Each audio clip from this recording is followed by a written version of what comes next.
Sur les hauteurs brumeuses de Sofia, à Sainte-Rose, une rumeur circule depuis des générations. Celle d'une femme en blanc qui apparaît sur la route sinueuse à la tombée de la nuit. Certains disent qu'elle pleure, d'autres qu'elle sourit. Tous, en revanche, affirment qu'elle ne marche jamais. Elle flotte. Un soir d'août, Jordan, un jeune Guadeloupéen de 24 ans, prenait cette route après une soirée chez des amis.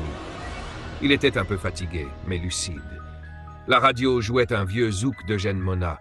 Les phares de sa voiture éclairaient la route humide, bordée de fougères géantes et de bambous grinçants dans le vent. Alors qu'il entamait un virage près de l'ancienne source thermale, il aperçut une silhouette immobile au bord de la route. Une femme, toute de blanc vêtue, cheveux longs, regard fixe. Elle lui fit signe. Intrigué et inquiet à la fois, Jordan ralentit. La femme ne parlait pas, mais ses yeux imploraient. Il baissa la vitre. « Vous allez bien, madame? Vous avez besoin d'aide ?» Aucune réponse. Elle leva lentement le bras et pointa vers l'arrière de la voiture. Pris de frissons, Jordan se retourna brusquement. Il n'y avait rien. Quand il revint à l'avant, la femme était assise à côté de lui. Elle ne l'avait pas ouverte, cette portière. Elle n'avait rien dit. Mais son regard, une tristesse insondable, presque envoûtante. Sa peau semblait diaphane, froide comme le marbre. Jordan accéléra, le cœur battant, les mains moites. « Je peux vous emmener quelque part ?» La dame blanche tourna lentement la tête vers lui, et dans un souffle à peine audible, elle murmura « Ils m'ont laissé mourir ici, toute seule. » Soudain, la température chuta dans la voiture. Le pare-brise se couvrit de buée. La radio grésilla, puis s'éteignit. Jordan sentit sa gorge se nouer.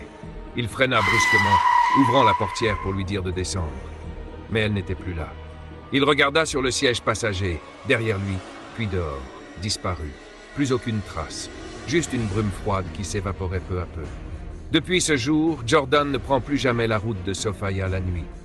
Et quand on lui parle de la Dame Blanche, il baisse les yeux et dit simplement « Je l'ai vue. Et je ne veux plus jamais la revoir. » Certains affirment qu'elle était une ancienne lavandière morte noyée dans les années 30.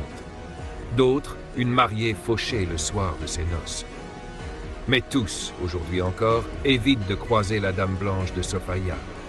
Surtout quand les phares de la voiture semblent capter entre deux virages une silhouette immobile en blanc. Souhaites-tu une